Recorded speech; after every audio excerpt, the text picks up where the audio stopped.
사랑하는 동대천 가족 여러분, 안녕하십니까? 어제는 우리 베델 채플에서 영상을 촬영했는데 오늘은 우리 예배당 아름다운 카페입니다. 공감 카페. 하나님 말씀을 오늘 여기서 함께 묵상해 봅니다. 오늘의 찬송 407장 찬송입니다. 구주와 함께 나 죽었으니 구주와 함께 나 살았도다. 영광의 그날에 이르도록 언제나 주만 바라봅니다. 마음속에 시험을 받을 때와 무거운 근심이 있을 때에 주께서 그때도 같이 하사 언제나 나를 도와주시니 뼈아픈 눈물을 흘릴 때와 쓰라린 마음으로 단식할 때 주께서 그때도 같이 하사 언제나 나를 생각하시니 내 몸의 약함을 아시는 주 못 고칠 질병이 아주 없네. 괴로운 날이나 기쁜 때나 언제나 나와 함께 계시니 언제나 주는 날 사랑하사 언제나 새 생명 주시나니 영광의 그날에 이르도록 언제나 주만 바라봅니다.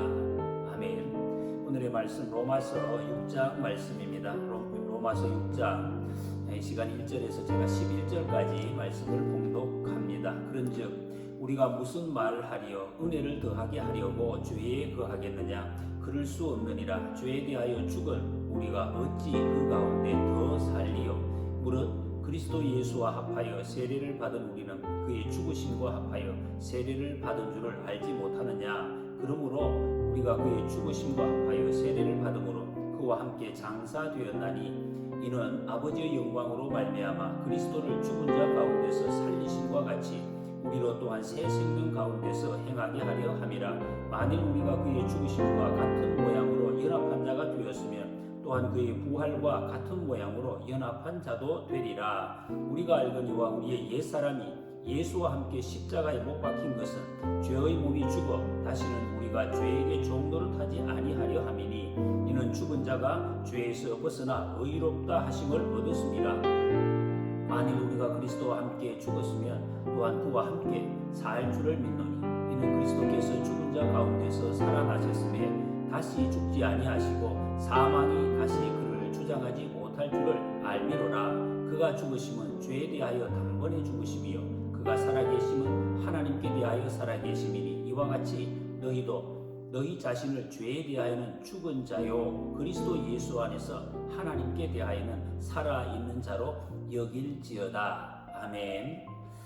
1절 말씀 여러분 우리가 많이 들어왔던 말씀입니다. 그런즉 우리가 무슨 말을 하리요 은혜를 더하게 하려고 죄에 거하겠느냐. 이 말씀은 5장 20절 죄가 더한 곳에 은혜가 더욱 넘쳤나니 이 말씀이 이어지는 말씀입니다.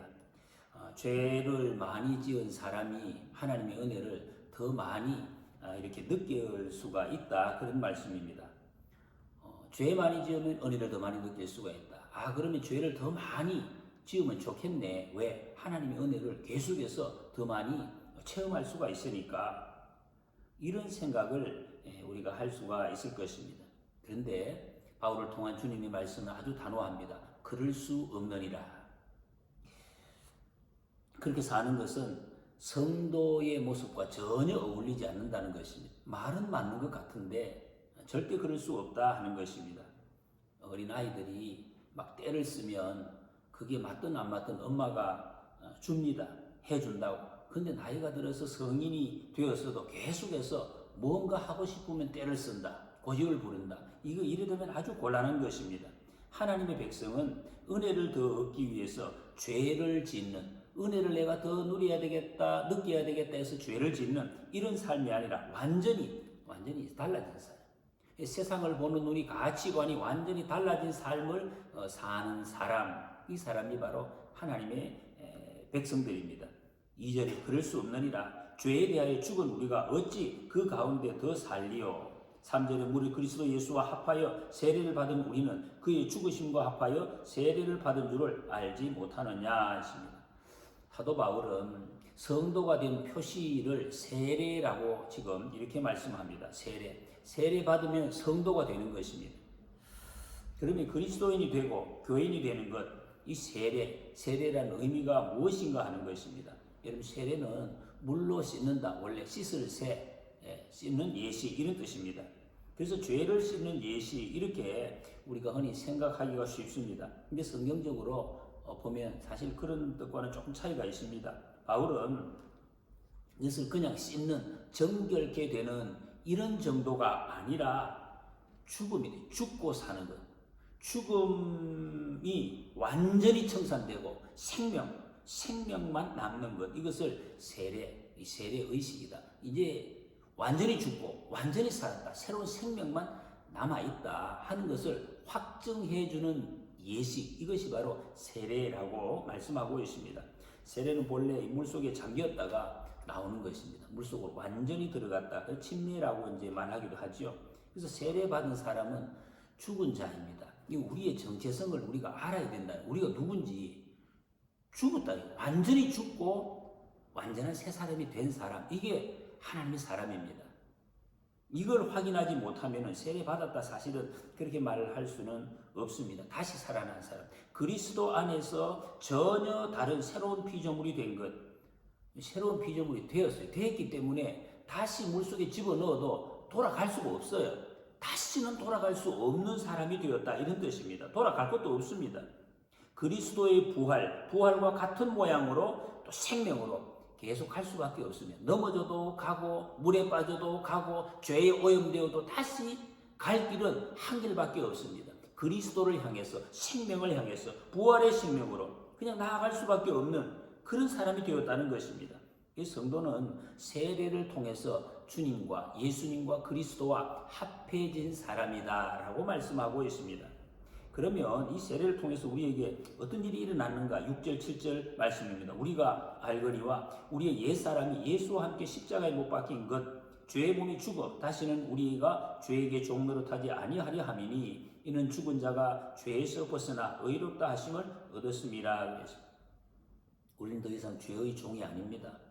죄 자꾸 짓는데 왜 종이 아닌가?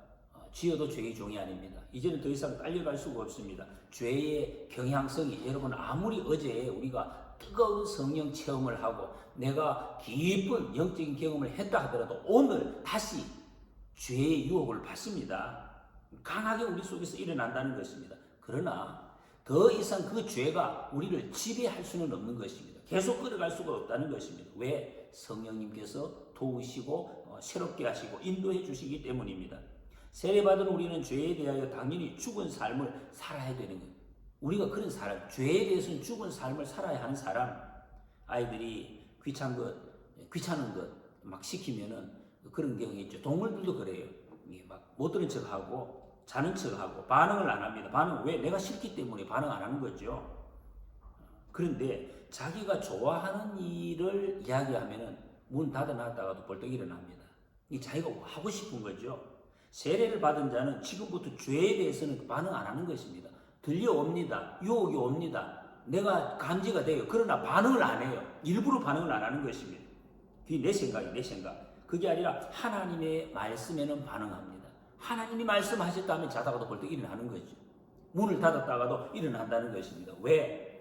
하나님께서 성령님을 우리에게 보내셔서 죄에 대해서는 반응하지 않고 하나님께 반응하도록 매일매일 순간순간 도와주시기 때문입니다. 바로 이것이 하나님의 자녀, 하늘 백성의 정체성, 하늘 가정인 교회의 정체성이다 라고 말씀하고 있습니다. 우리가 예수님 십자가 묵상을 통해서 주님께 정말 가까이 더 잠기어서 죄에 대해서는 죽고 말씀에 대해서는 살아서 예수님의 생명, 이 예수님의 생명, 주님의 능력으로 오늘 하루를 이기며 살아가는 우리 동네 전 가족들이 되시기를 주님의 이름으로 간절히 소원합니다. 감사합니다.